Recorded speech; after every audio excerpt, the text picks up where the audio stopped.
noite. Nós vamos continuar nosso estudo do Evangelho de Mateus. Agora nós estamos no capítulo 10, né? Aliás, agora não. Ainda estamos no capítulo 10 e permanecemos ainda por um tempo aí.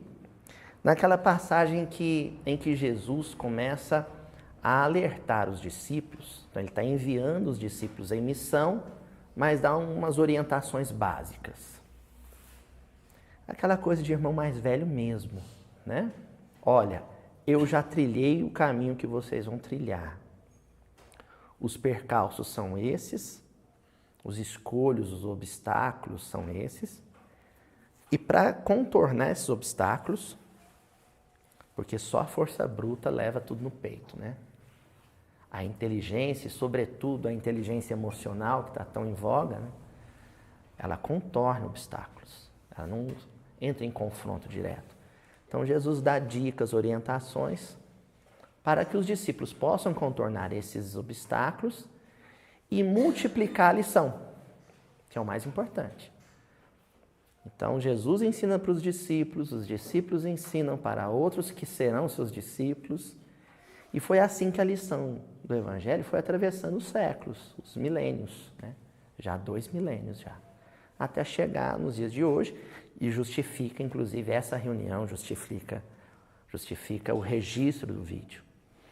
E dentre as advertências do Mestre, nós temos essa hoje, que é uma advertência dura, mas que traz para a gente uma palavra muito doce, muito especial. 2 palavras, aliás, muito doces, muito especiais e muito relevantes para os dias de hoje, tá bom? Então, no capítulo 10, versículo 22 do Evangelho de Mateus, a advertência de Jesus para os discípulos é: e sereis odiados por todos, por causa do meu nome. Mas quem perseverar até o fim, esse será salvo. E sereis odiados por todos, por causa do meu nome. Mas quem perseverar até o fim, esse será salvo. Primeiro fragmento do versículo que nós vamos pôr em destaque. Vai aparecer aí no cantinho do vídeo. Meu nome. Meu nome. É o meu Aloísio? Adelmo? Joana? Antônio Nogueira? Daniel? Não. Nilza? É o de quem está falando, no caso.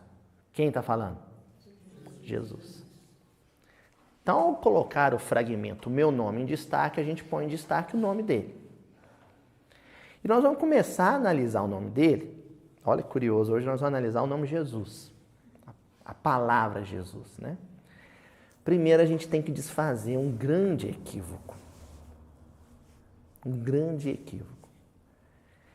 Na cultura judaica, e isso nós já apresentamos aqui, quando falamos nome por nome dos 12 discípulos, não foi assim? Nome por nome. O evangelista fez questão de citar nome por nome, nós fizemos isso também, analisamos um por um. Na cultura judaica, os nomes não são escolhidos pela sonoridade que eles apresentam, ou porque é o nome de um ator que eu gosto, não. Na cultura judaica, os nomes são escolhidos porque eles têm um sentido, um significado. E porque é uma cultura toda ela consagrada às questões de espiritualidade, esse sentido, esse significado que cada nome contém é de natureza espiritual. Então, analisar o nome de Jesus aqui é muito mais do que cultuar o nome de alguém, considerando Jesus como alguém, um personagem histórico. É muito mais que isso. É analisar a mensagem contida nele. Certo? Porque o pessoal faz adesivo, Jesus. Faz camiseta, Jesus. Né? Aí faz uma música, repete Jesus que rima com luz umas 10 vezes. Não é assim? No dia a dia, no cotidiano, o tempo inteiro. Ai, meu bom Jesus. Ai, meu Jesus. Jesus do céu. Jesus Cristinho. Então é Jesus o dia inteiro. Dá-lhe Jesus. O nome está aí. Joga Jesus no Google para você ver o que acontece. Só não vai vir mais do que Sérgio Moro e Lula.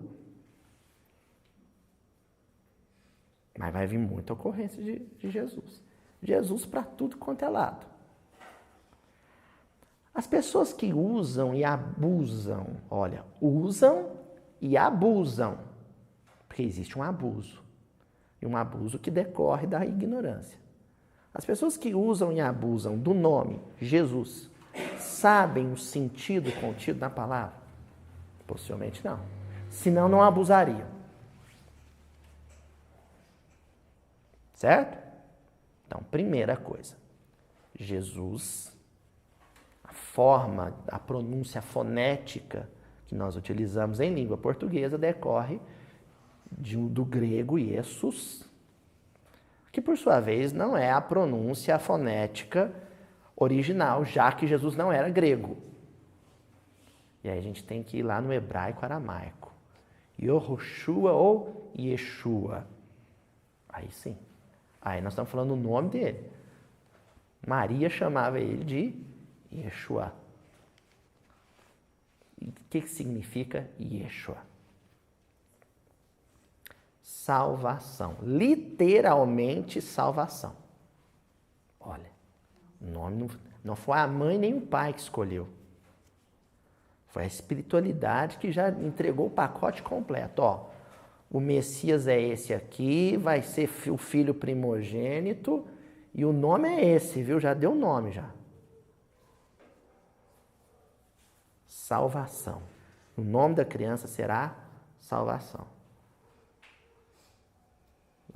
Tomando licença poética, no dia 25 de dezembro, nasceu no mundo, surgiu no mundo, desceu ao mundo a salvação. Só que aí acontece um outro equívoco, Sadão.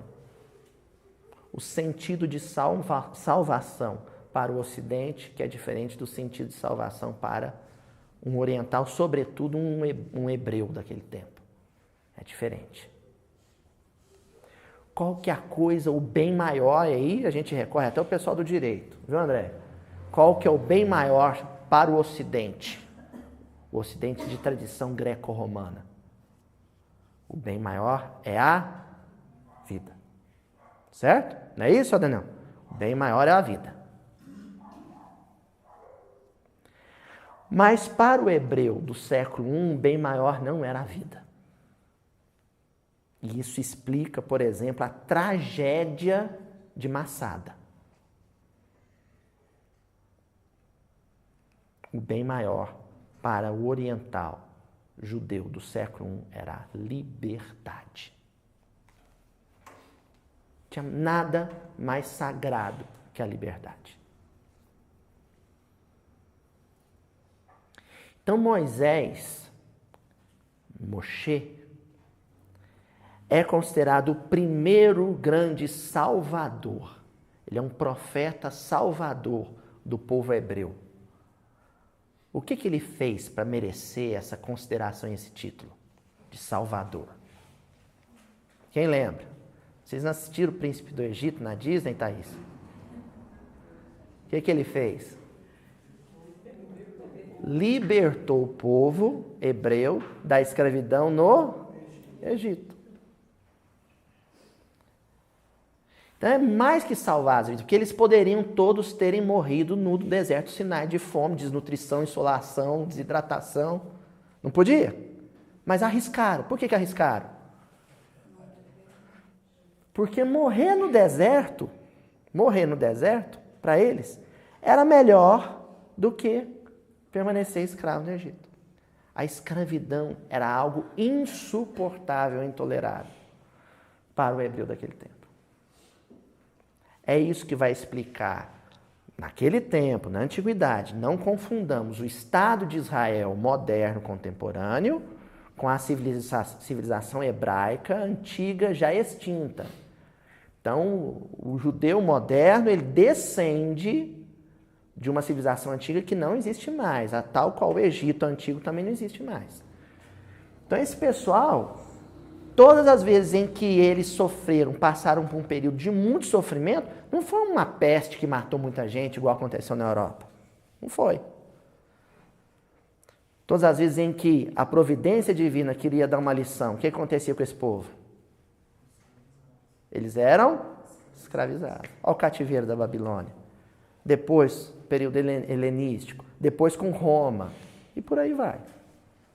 Perder a liberdade era a pior tragédia que podia acontecer para um hebreu daquele tempo. O que acontece e distingue totalmente, e Estevão faz essa distinção no discurso dele no livro Paulo e Estevão, entre Moisés e Jesus, é o tipo de escravidão do qual eles vão libertar o povo.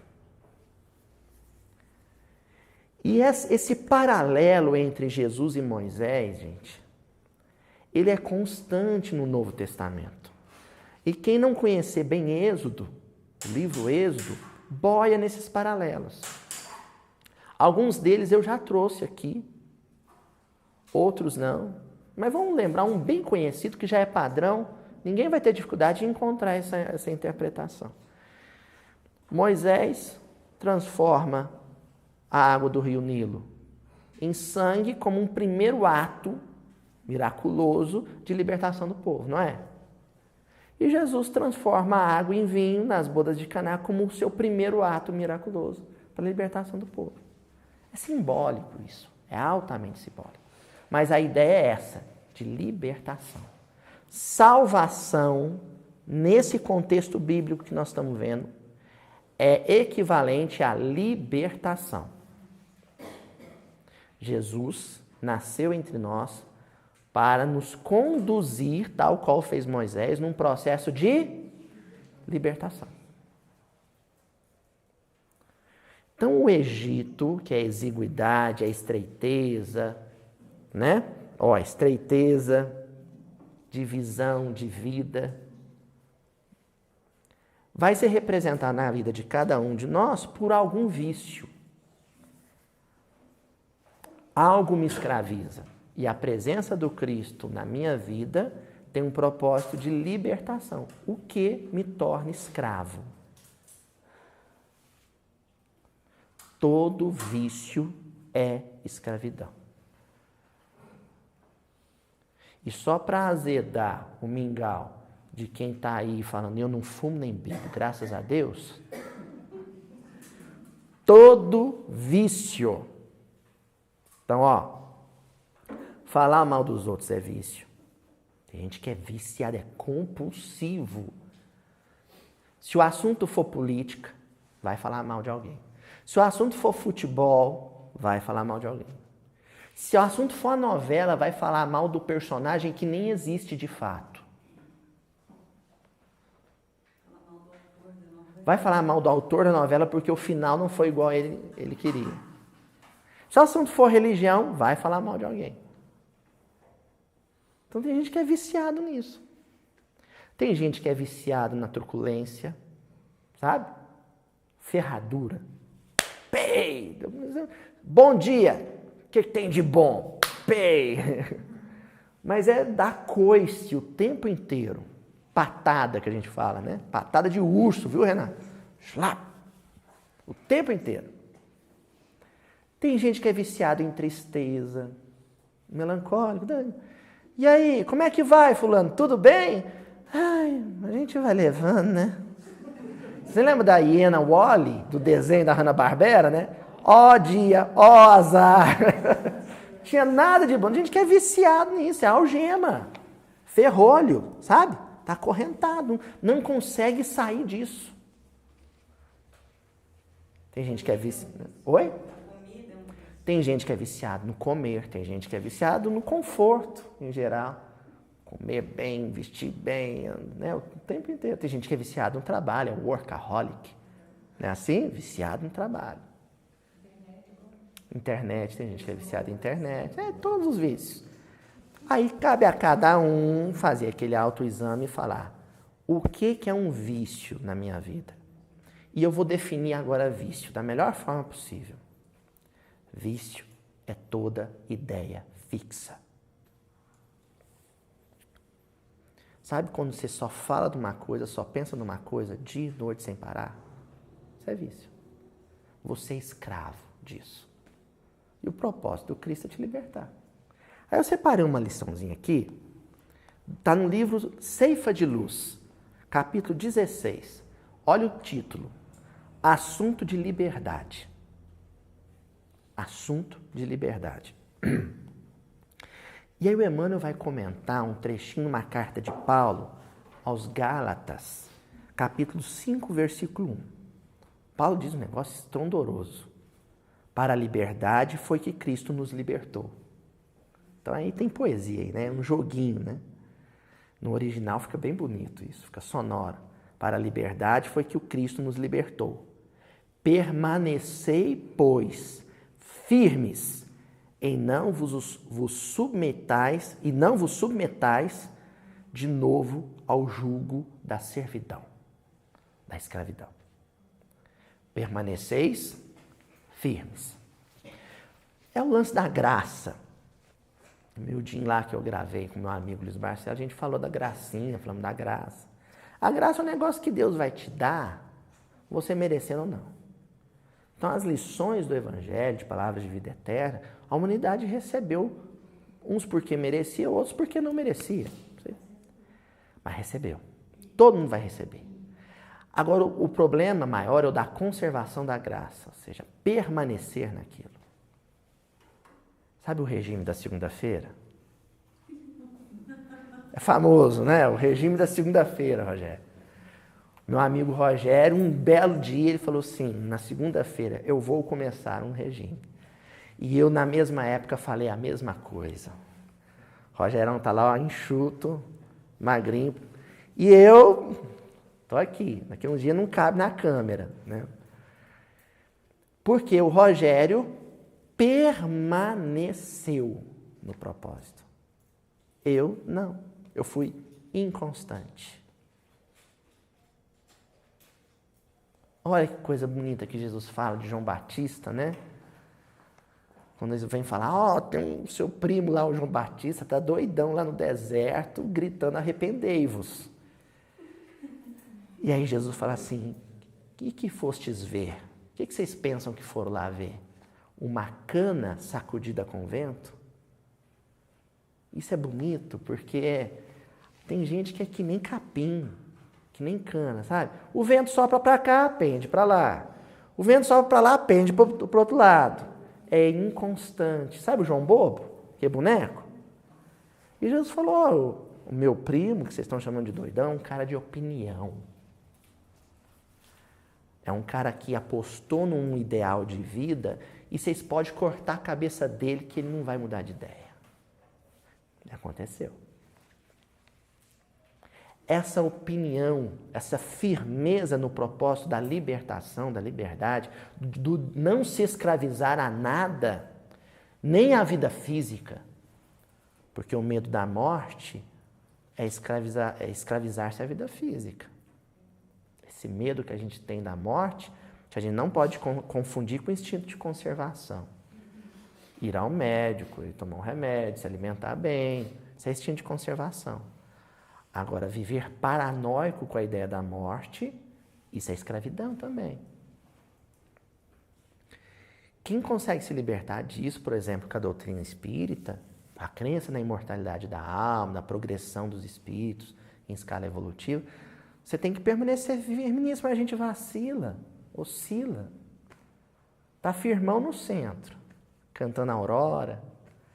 Aí, na hora que a água bate na canela, que a gente vê que a temperatura não é agradável, vale-me Deus, né? Aí a desculpa, o escudo de espírita para justificar a própria covardia. A tal historinha do Chico no avião. E o Chico era exagerado, viu, gente? Ele não sentiu aquele medo todo, não. Ele exagerou um pouquinho. Mas não, porque o Chico também teve medo de morrer. Então eu posso. E não era o propósito do Chico.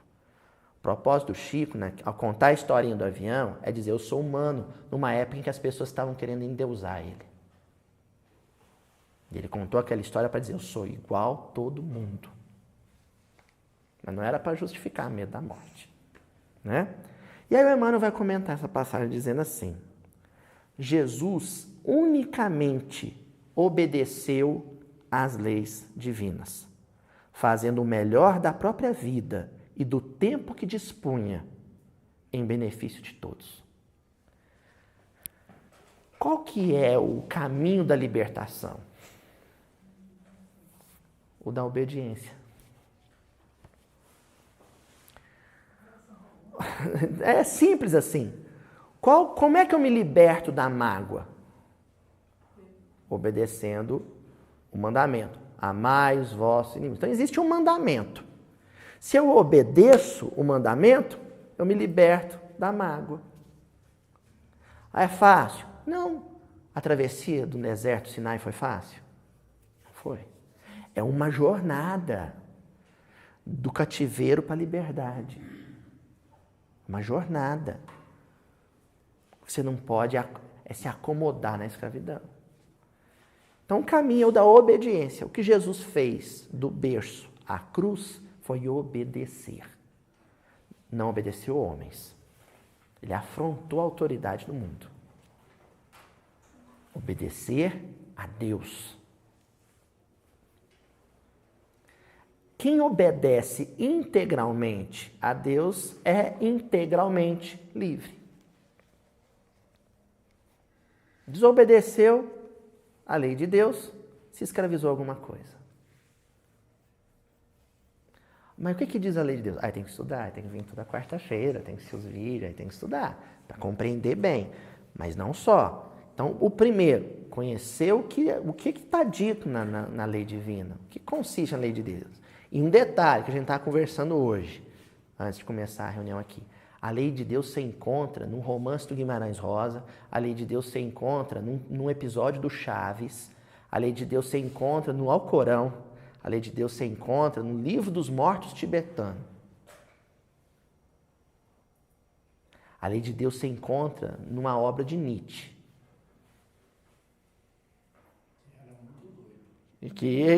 Né? Mas eu acho que ele entendeu Deus melhor que muita gente do tempo dele, né? Mas o negócio é ter olhos de ver. Se o coração estiver maduro, você vai ler a lei de Deus. E a semana passada, na reunião anterior, nós falamos em qual é o livro principal que condensa toda a lei de Deus. A Muri faltou semana passada. Vocês lembram qual que era o livro? O livro da natureza. O livro da natureza. Ali está tudo. Então, a Ilha me contou uma coisa bonitinha. Ela contou que o padre Caetano, de manhã cedo, o que fazia de manhã cedo? A gente já imagina aquele padre Caetano, o professor da Ilha, né? Que é a minha professora. A gente imagina que ele ia ficar lendo os textos, os códices, os textos em escrita cuneiforme, que ele lia com fluência. Diz que ele pegava a cadeirinha, enquanto eu estava varrendo, pegava a cadeirinha, sentava no sol e ficava vendo lá do convento das meninas, diz que dá para ver o mar. Você ficava lá sentadinho, tomando sol e contemplando, e meditando, matutando. Aí elas vinham varrendo, padre, deixa eu varrer aí. Levantava com a cadeirinha, mudava de lugar, elas continuavam varrendo. Sabe? Parava para prestar atenção no que o livro da natureza dizia. E depois que ele entendia o que estava sendo dito, o que ele fazia? Obedecia integralmente, custasse o que custasse. E aí nós estamos agora já pisando bem no versículo de hoje. Não importa o que acontecesse, ele ia obedecer. E sabe por que ele ia obedecer? Porque o padre Caetano e tantos outros benfeitores aí que a gente conhece não abriam mão da liberdade que o Cristo havia conquistado para eles. Continua Emmanuel. Por fim, a aceitação da cruz lhe assinalou a obediência suprema às leis de Deus. Qual foi o ato extremo de Jesus na manutenção da sua liberdade? A cruz. Pilatos chegou de propor para ele, nega, homem, que eu te liberto, agora eu tenho o poder de te libertar. Ele falou, Pilatos, você está enganado. Só quem tem poder sobre mim é Deus. Você não tem poder nenhum sobre mim.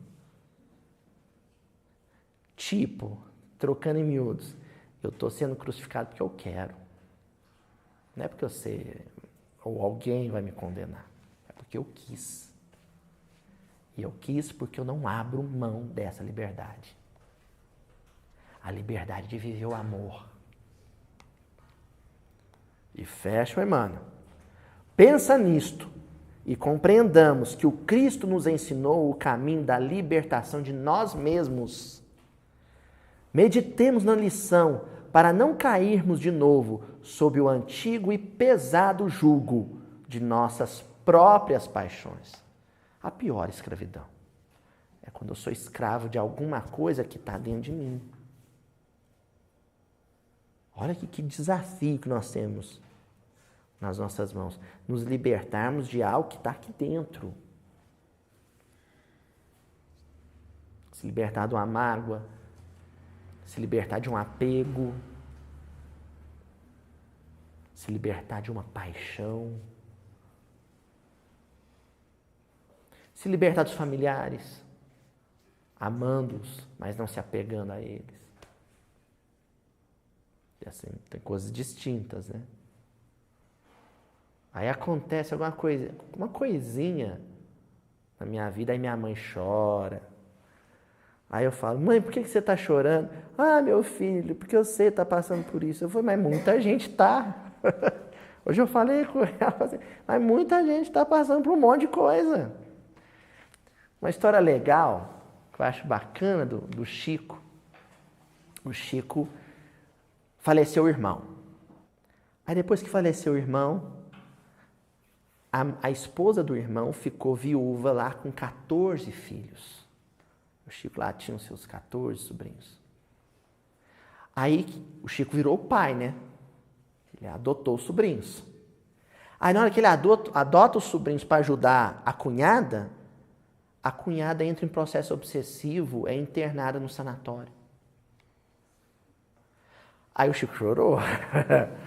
Nem, né? Ele falou, nem. Aí é muito, né? O Chico trabalhava na fazenda Modelo, ainda aguava lá um canteirinho de alho para fazer um bico, ainda psicografava, aquela tarefa toda. Um dia ele estava chorando. O Emmanuel falou assim, o Chico tinha ido visitar a cunhada internada e voltou triste, arrasado, viu que ela estava mal, né? E agora quem vai... E os menininhos, sobretudo um deles que era tetraplégico, chorando por causa da mãe. Aí na hora que ele chorou por causa da mãe, aí o Chico chorou. Aí veio o Emmanuel. Por que você está chorando? Ah, porque meus sobrinhos e esse sobrinho meu precisa tanto da mãe, eles não têm mais o pai e tal. E onde está a mãe deles? Ah, ela está internada. E você foi lá visitá-la? O Emmanuel sabia tudo, né? O professor foi conduzindo. Fui, e é uma tristeza só, o sofrimento. E ela estava internada sozinha? Não, tinha outros pacientes.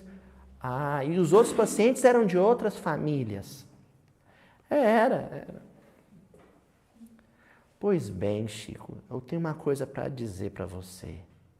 A dor Xavier não é maior que a dor Ferreira, que a dor Gonçalves, que a dor Vieira, que a dor Silva, que a dor Elias. Não é. E sabe por que a gente sempre acha que a nossa dor é maior que a do outro? Porque nós somos escravos de nós mesmos. E o nome dessa escravidão é egoísmo. É um culto à própria personalidade. Nós erguemos um ídolo que é a nossa cara. Tem o nosso nome, nosso CPF, nossa digital. E depois somos escravos desse ídolo. O que ele manda a gente faz. Escravos dos próprios caprichos. Bom, aí o Emmanuel explica direitinho essa história do permanecer na própria liberdade. O Cristo dá a dica ali de que o mundo ou seja, quem é escravo, vai nos odiar quando nós nos mostrarmos livres. Sabe aquela coisa que a gente sente por uma pessoa muito sorridente quando a gente está muito baixo astral? Aquela raiva que a gente tem? A gente está mal-humorado, sabe, Priscila? A gente está mal-humorado, aí chega uma pessoa tão sorridente, e ela com muito mais problema que você, e muito sorridente, você sente uma raiva dela, fala, nossa senhora, tem uma antipatia, essa menina é tão alegre, tão otimista, tudo para ela tá, uma poliana, né? Tá tudo ótimo. Pois é. Quando nós nos mostrarmos livres de nós mesmos, de nossas paixões, de nossos vícios, alguém vai nos odiar por isso. E vai fazer tudo para a gente descer para o padrão dela. Porque a felicidade do homem verdadeiramente livre, mas incomoda muito quem é escravo ainda. Então ele vai fazer de tudo. Por exemplo, uma pessoa que é muito nervosa, ela odeia uma pessoa que é muito calma. Aí ela faz tudo para essa pessoa muito calma perder a calma. Livro Paulo e Estevão. Paulo era um cara muito nervoso. Ele fez de tudo para o tal do Estevão perder a calma. Mas o danado, ó, manteve a linha, manteve o prumo. Permaneceu na sua liberdade. Qual que é a virtude, o valor que a gente tem que conservar para não ceder, para não se curvar, mesmo com toda a pressão que o mundo escravo exerça? A palavrinha está lá no quadro. Hã? Perseverança. Perseverar. É a palavrinha que vai aparecer aqui no vídeo. Perseverar. Então nós vamos ver agora um pouco sobre essa palavrinha, perseverar. Livro Ideal Espírita, lição 6. Título, Perseverar. E aí começa com Emmanuel comentando um versículo de Mateus, capítulo 10, versículo 22. Vocês conhecem muito bem, porque é o que a gente está estudando hoje. Eu nem vou ler de novo, né? E ele diz assim: todas as vitórias da criatura são frutos substanciosos da perseverança. Então a liberdade é fruto da perseverança. O sujeito consegue roubar lá dentro da prisão de Alcatraz. Lembra do filme? Com Clint Eastwood, né? Consegue roubar uma colher lá. Aí ele começa, vou falar como se diz aqui em Minas, a cavucar a parede com uma colher. Aí leva 8 anos, 12 anos, 15 anos. Mais uma hora, ele abre um buraco na parede. É como se a gente estivesse dentro de uma cela. Não ia falar jaula, mas aí ofendeu os presentes, então vou falar cela. Mas caberia jaula, viu? Feras que ainda somos. Mas imagina que você está dentro de uma cela que se chama ego. E aí você tem que sair de dentro disso. E você tem ainda uma ferramenta pequena, porque seu conhecimento do Evangelho ainda é pequeno, mas aquilo já é suficiente para você abrir um buraco ali e se libertar. Basta você ter perseverança. Começar, e perseverança é assim, ó, começar e não parar mais. Não parar até atingir o objetivo. Isso é perseverança. Perseverando na edificação do progresso, mentes e corações, sem cessar, renovam os itinerários da própria vida.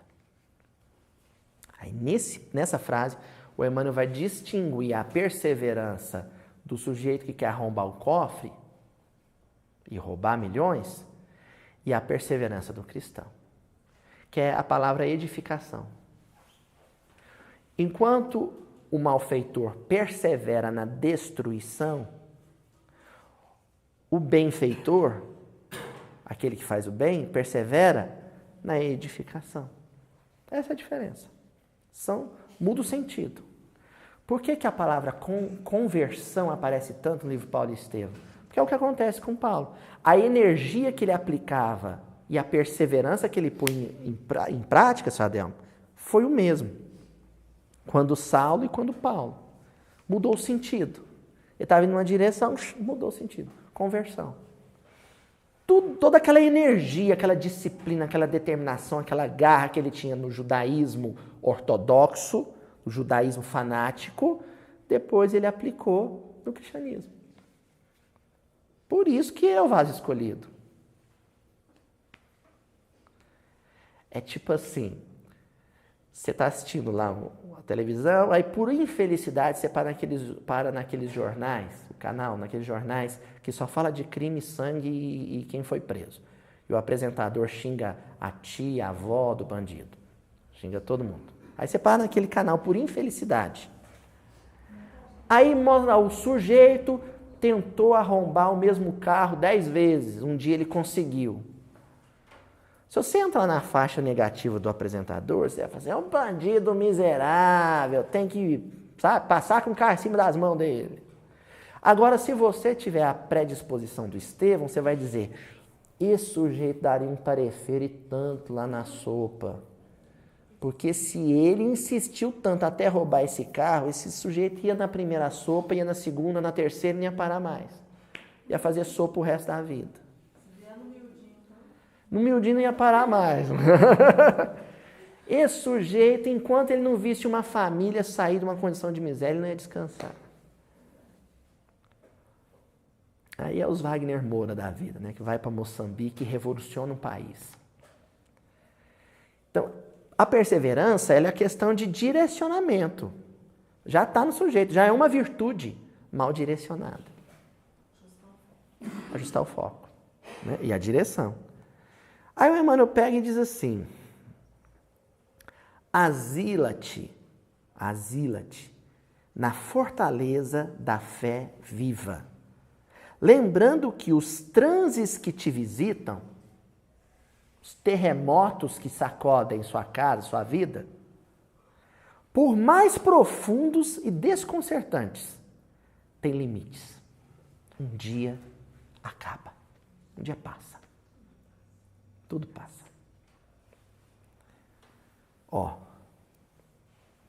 Tem limites justos e naturais e que nos cabe o dever. Então, as palavrinhas que eu fui sublinhando aqui. Primeiro, fortaleza da fé viva. Depois, o dever de servir, confiar e esperar. Então, fé. Aí tem o famoso 7 minutos com Emmanuel, que o Haroldo comenta lá a palavra fé, né? Fides, pistes e emuná. Em latim, hebraico e em grego. Mas em todas essas versões da palavra fé, fé não é crença. Fé significa fidelidade. É ser fiel a uma aliança, a um compromisso. A um trato. Um pacto que você fez com Deus. Aconteça o que acontecer, eu vou seguir exatamente o que o Senhor determinou. Isso é fé. Refugia-te na fortaleza da fé.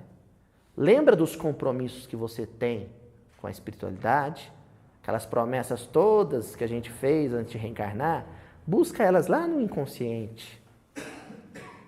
Você não vai lembrar o que aprontou, mas vai lembrar, sim, os compromissos que tem. A gente sente, o coração diz. Aí você se refugia-te nisso. E depois que você se refugia-te nisso, você põe em ação uma coisa chamada dever. E o dever, aqui, o Emmanuel decompôs em 3 palavrinhas. Servir, confiar e esperar. Ninguém tem esperança, ninguém consegue esperar, se não confiar. E confiar em Deus não é algo em teoria. É algo prático. Confiar em Deus é servir. Ninguém confia dizendo, eu confio em Deus. Escrevendo, sabe? Um post no Facebook, né? pensamentos, o que você está pensando? Eu confio em Deus. Confiança em Deus é um negócio que você demonstra, testemunha, vive nos transes difíceis. Para a nossa própria felicidade, aqui e agora, hoje, amanhã e sempre. Então esse hoje, amanhã e sempre é um mote da perseverança. Perseverança não é uma coisa que se encarcere no hoje, e nem no hoje e no amanhã. É no hoje, no amanhã e sempre. Se não, não é perseverança. É modinha, sabe? A gente tem umas modinhas. Agora a minha modinha de agora, emagrecer. Próxima modinha, passar no concurso. Próxima modinha. A gente vai criando modinhas. Aprender um instrumento musical. E aí quando a gente percebe, isso tudo foi modinha porque é aquilo que a gente começava e largava. Começava e largava. Começava e largava. É uma modinha. Começa e larga. Modinha. Isso vale para religião. Isso vale para a saúde física. Isso vai para a mudança de caráter. É modinha. Perseverança é hoje, amanhã e sempre. Certo? Continuando. Livro Fonte Viva, capítulo 50. Título: Avancemos. E o Chico falava uma coisa, o pessoal às vezes recebia crítica do Chico, né? Então, tem essa coisa, né? O sujeito, quando ele usa de má fé, ele dificilmente fala direto, fala em alcova, pelos cantos. E aí, chegava no Chico, aquelas críticas que ele sofria, aí alguém falou assim: Chico, você precisa reagir. E ele falava: não, meus filhos, os cães ladram e a caravana passa, avança, segue. Já pensou se o carteiro, o motoboy, fosse parar, sentar no meio-fio e começar a chorar e jogar as cartas para o lado toda vez que um cachorro corresse atrás dele? Ele não, né? Então, com o tempo, vai calejando e vai aprendendo a escutar o cachorro latindo, né, Zé Daniel? Correndo atrás e ele, não, tem mais o que fazer. E avança. E a pauta do Emmanuel nessa lição é uma carta de Paulo aos Filipenses, capítulo 3, versículos 13 e 14, em que Paulo diz assim: Irmãos, quanto a mim, não julgo que haja alcançado a perfeição, mas uma coisa eu faço, e é que, esquecendo-me das coisas que atrás ficam, avanço para as que encontro diante de mim. Eu posso ainda não ter me renovado 100%, mas tem um detalhe: eu não perco tempo, não. O alvo, sabe? Eu miro onde eu tenho que chegar e vou. Pode me bater, 39 bastonadas, não era assim o castigo da época? Pode ameaçar cortar meu pescoço, pode falar mal de mim, pode me deixar sem comer, me deixar pobre, me adoecer. Aquele samba antigo, né? Mas eu não mudo de opinião. Pode me bater, me prender, o que for, mas eu não mudo de opinião. Aí o Emmanuel começa dizendo assim: na estrada cristã, então nós estamos falando especificamente da circunstância em que você abraça uma tarefa pelo bem da humanidade. Pronto. Se é igreja, se não é, se é uma ONG, se é pela ONU, não importa. Quando você abraça voluntariamente, porque se tem contrapartida, não é serviço voluntário. Aí é profissão, aí é ofício. Mas quando você abraça uma causa voluntariamente, espontaneamente, sem querer nada em troca, em nome da humanidade, isso é estrada cristã. Você está palmilhando o mesmo caminho que o Cristo palmilhou. Somos defrontados sempre por grande número de irmãos que se aquietaram à sombra da improdutividade, declarando-se acidentados por desastres espirituais. É o sujeito desavisado. Por isso que quando a gente, não é antipropaganda não, mas quando a gente vai receber uma pessoa que está vindo pela primeira vez para a casa espírita, para o grupo, nós não podemos fazer a chamada teologia da prosperidade. Porque depois que eu entrei na religião, minha vida mudou, melhorou tudo, né? Meu girassol abriu e o jardim está bonito. Não. Você tem que alertar. Olha, você tem certeza que você vai querer abraçar essa causa? Porque o bicho vai pegar. O mundo irá vos odiar. O mundo irá vos odiar. O Martin Luther King, Gandhi, o John Lennon. Você abraça uma causa e o mundo vai te odiar. Por isso. Bom, continuando.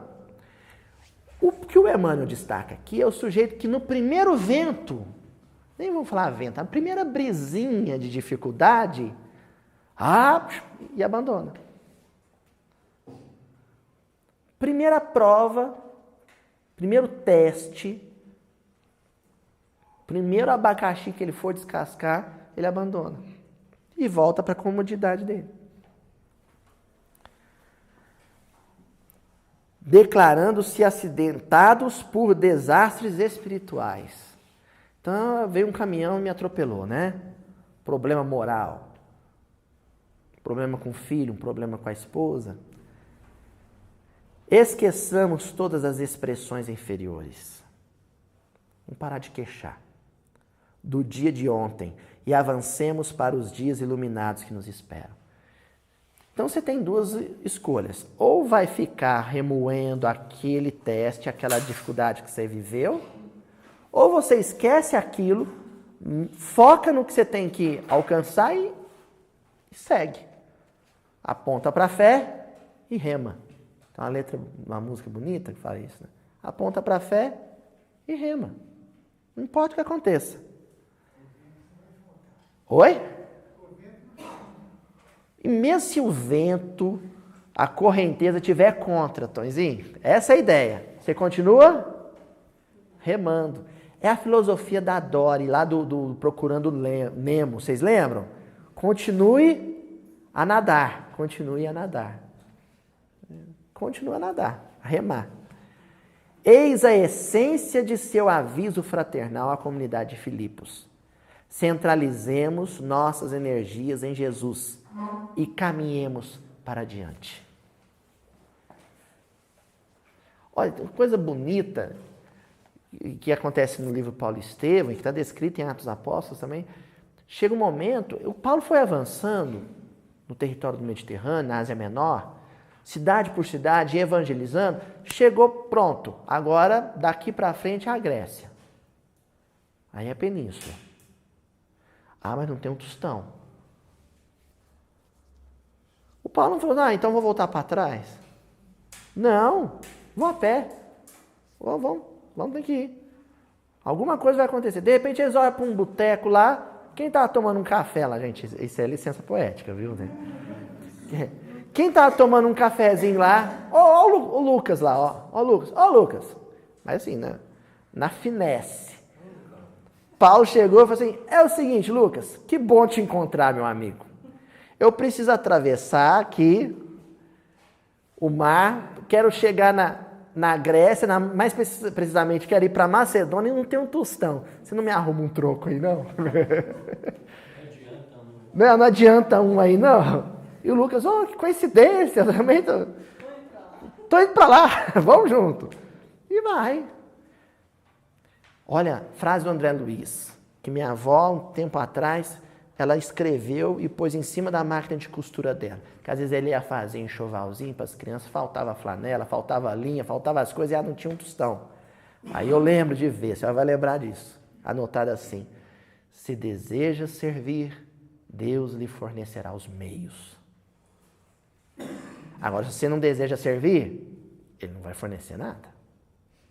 Mas se você deseja fazer, Deus vai oferecer os meios. Continuando, capítulo 180, aí nós já vamos fechando aqui. Intitulado Depois, do livro Vinha de Luz. Essa aqui é um puxão de orelha e ela é complexa, viu, gente? A lição é complexa. A fala de Jesus é uma fala que caiu no lugar comum, ela se tornou vulgar, é conhecida de muita gente, mas eu não sei o que esse senhor Emmanuel apronta, que ele tira uns negócios, sabe? Ele tira leite de pedra ali e eu não sei onde que ele apronta. É mestre, né? A frase de Jesus, vocês se lembram? Marcos, capítulo 4, versículo 17. Depois, sobrevindo tribulações ou perseguições. Sobrevindo tribulações ou perseguições. Aquela velha história, assim, a gente sempre acha que Jesus está usando sinônimos para reforçar alguma coisa. Que aqui tribulação e perseguição vai ser a mesma coisa, e não é. São coisas distintas. Aí eu recorro a 2 reuniões atrás, quando nós já começamos falando a diferença entre expiação e testemunho.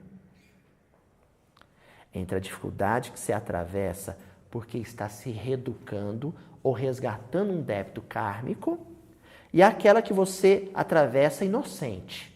Você não precisava viver aquele problema, não precisava viver aquela dificuldade, você abraçou aquilo para testemunhar.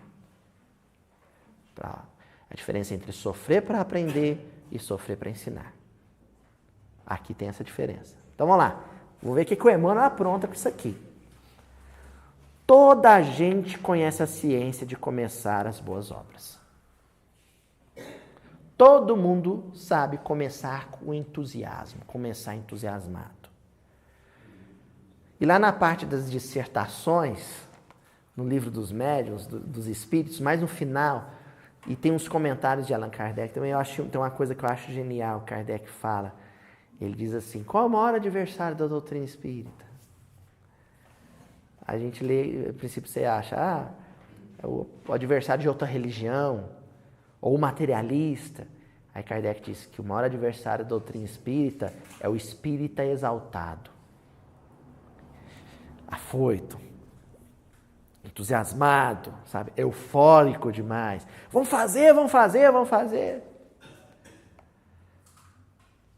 Todo mundo sabe começar com esse entusiasmo. O começo de tudo na vida de todo mundo é assim. Namoro é assim. Emprego é assim. Primeiro dia do emprego. Nossa, bateu a hora de ir embora. Não, eu vou ficar mais uns minutinhos que eu quero fazer mais um pouquinho. 10 anos de firma. Tá aquela fila do povo no ponto, esperando, olhando o reloginho do ponto. Bateu! Então, todo mundo começa no oba-oba. Vamos lá, vamos fazer. Inicia-se a missão da caridade. O Emmanuel vai falar especificamente, por exemplo, da obra de beneficência. Aliviar a dor de alguém. Inicia-se a missão da caridade com entusiasmo santo. Depois, reticências. Para quê? Depois. O versículo começa como? Depois, sobrevindo tribulação ou perseguição. O Emmanuel vai usar só o depois. Ao surgirem os primeiros espinhos, proclama-se a falência da fé. De novo, o que é fé? Você perde a fidelidade. Gritando-se com toda a força, não vale a pena. Quando você vê o que você vai ter que enfrentar, atravessar para permanecer naquela tarefa, você larga. Isso não é definição de multidão, não? Típico, não é? E como o discurso que a gente começou é um discurso voltado especificamente no capítulo 10, para discípulo, se você tem esse comportamento, você já sabe onde se enquadra. Bem lembrado, Sr. Daniel. Falar aqui, o pessoal não escutou às vezes. O Sr. Daniel está dizendo, se isso não é um comportamento típico de multidão, é. Se você se comporta dessa maneira, começa com entusiasmo e na primeira dificuldade larga, você não é discípulo. Você aplaude o movimento. Você se encanta com ele, acha bonito. E querem deixar Como? Nichiren Daishonin. Ah, sim, no budismo. Tem uma fala muito bonita. Aham. Ele fala que as pessoas, no primeiro momento, creem como fogo de palha, mas poucos perseveram como a corrente. Olha só, gente, coisa linda. Do budismo Nichiren, né? Que é um budismo específico do Japão. As pessoas, a maioria delas, tem aquele fulgor do fogo na palha. Começa e apaga. Mas não o rio. Há quantos séculos o Amazonas corre? No mesmo sentido de encontrar o mar. Isso é perseverança. Perseverança é o São Francisco nascendo pequeno, né? O pessoal ali da Serra da Canastra vai ficar bravo. Nascendo lá em Medeiros, né? Que é a nascente, possivelmente, ou várias nascentes, prossegue. Atravessa o país inteiro até chegar no mar. Isso é perseverança. Conforme o caminho fica mais perto. E quanto maior a dificuldade, quanto mais pedra, quanto maior o despenhadeiro, mais forte o rio fica. Ó. Continua o senhor Emmanuel. Agora a perseverança ao avesso. Entretanto, por outro lado, as perigosas realizações da perturbação e da sombra se concretizam com rapidez. Fazer o mal é fácil. Sabe, eu fico triste quando alguém diz assim, fulano é um gênio do mal. Nossa, mas para roubar tanto dinheiro do governo tem que ser muito inteligente. Não tem. É fácil. Fazer o mal é fácil. Você não precisa ser inteligente para fazer o mal. É fácil. Fazer o que não presta. Minha bisavó falava assim, quando você quer fazer o que não presta, o capeta tenta. Só vem um impulsão assim, né? Só um impulsozinho. A porta é larga. É exatamente isso. As facilidades vão vir. Calma. Quem já está... Eu não concordo com a irmã, não. Calma. Qual é o título da lição? Depois. Continua, Emmanuel. Um companheiro começa a trair os seus compromissos divinos e efetua, sem demora, o que deseja. Faz o que não presta. Realmente, é muito difícil perseverar no bem e sempre fácil atingir o mal. Todavia, depois... Aí nós voltamos para o versículo. O que Jesus diz? Que depois haverá tribulações e perseguições. Se você se decidir a fazer o mal, o começo vai ser fácil e depois vai vir a tribulação, que é a consequência do caminho escolhido. Se você decidir fazer o bem, o começo vai ser difícil. Primeiro vai vir uma coisa chamada perseguição, mas depois vem a consciência tranquila e a paz interior. Então, no caminho do mal, primeiro vem a facilidade, depois vem a tribulação. No caminho do bem, primeiro vem a perseguição, depois vem a paz de consciência. Entenderam? Entendeu, Tatiana? É o inverso. Tribulação é a consequência do mal. A perseguição é a consequência do bem. A tribulação vem no final da caminhada. A perseguição vem só no começo. Complexo, eu falei que era complexo. Ficou claro ou quer que eu explique de novo? Em qualquer uma das escolhas vai ter dor. Só que numa você vai viver a dor lá na frente para aprender. É a estrada do mal. Na outra você vai viver a dor no começo para ensinar. E depois a alegria de ter servido. De ter amado. Não é, Dudu? Dudu sempre concorda comigo. O dia que ele discordar, nós encerramos a gravação. E vamos encerrar agora com o livro Testemunhos de Chico Xavier. Esse livro é um livro que foi organizado pela dona Sueli Caldas Schubert. E nesse livro, Testemunhos do Chico Xavier, ela publicou uma carta do Chico para o então presidente da FEB, da Federação Espírita Brasileira, que era o Vantuil de Freitas. O Chico escreveu uma carta para o presidente da FEB em 1948, viu, gente? Há muito tempo. Escreveu uma carta e aí eu tirei um trechinho, por sugestão do meu amigo Arthur Valadares, eu tirei um trechinho dessa carta do Chico para o presidente da FEB.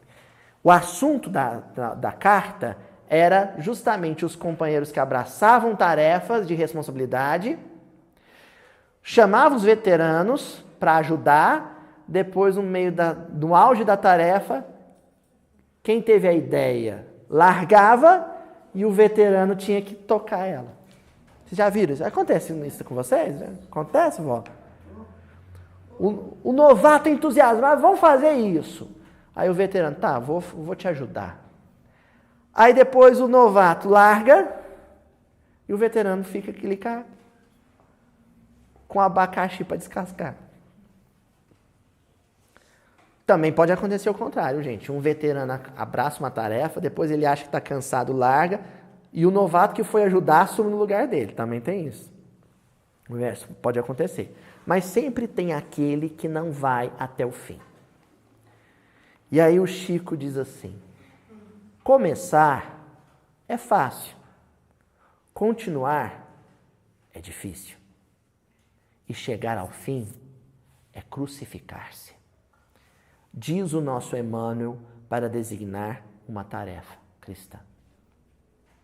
Começar é fácil, continuar é difícil, chegar ao fim é crucificar-se. Clara alusão a Nosso Senhor Jesus Cristo. É crucificar-se. A gente vai fechar refletindo um pouco sobre o significado da cruz. A cruz é o troféu do perseverante. Cruz é marca. Cruz é cicatriz. Mas a cicatriz decorrente da melhor escolha. Da boa escolha. Então, quando você faz a boa escolha, seu coração fica marcado. E fica marcado permanentemente. E aí, o grau de elevação do indivíduo na espiritualidade superior, Salomão, é a quantidade de cicatrizes que ele tem no coração. Que a gente pode traduzir por a quantidade ou o número de vezes em que ele resistiu ao mal para afirmar o bem.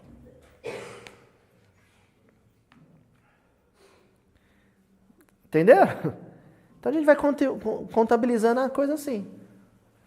Quantas vezes alguém me magoou porque eu permaneci na postura que a minha consciência dizia que era certa? Quantas vezes eu fui ridicularizado, ironizado, achincalhado, humilhado, abandonado, e aí a gente começa a ir para as provas maiores. Um dos fardos que a maioria das pessoas larga no caminho. Não suporta, não dá conta de carregar, o abandono. E Jesus viveu ele. O Simão Pedro de Lima, amigo lá de Patrocínio, ele fala uma coisa legal, ele fala assim, a turma, os amigos de Jesus, era só gente boa. Né? Dos 12, um traiu, o outro negou, e dos 10 que sobraram, só um foi para a beira da cruz. Os outros 9 fugiram. Um traiu, um negou, 9 fugiu, um ficou. Só um. Eram os amigos dele. Jesus foi abandonado. A semana passada a gente comentou que ele foi incompreendido pelos próprios familiares. Está no Evangelho. A própria mãe, Maria, na sua dor de mãe, não entendia por que o filho tinha que sofrer tudo aquilo, ou por que ele tinha, sabe, queria outro futuro para o filho, coisa de mãe. Mas em certo momento, isso em nós teria incomodado. E Jesus não. Porque ele mantinha o seu propósito. Ele perseverava. Tá certo, gente? Então nós vamos encerrando por aqui. Até a próxima reunião. Escuta a alma das coisas no dever de cada dia e entenderás pouco a pouco a eterna sabedoria. Presta atenção no que Deus está te dizendo na hora mais amarga, mais difícil de testemunhar.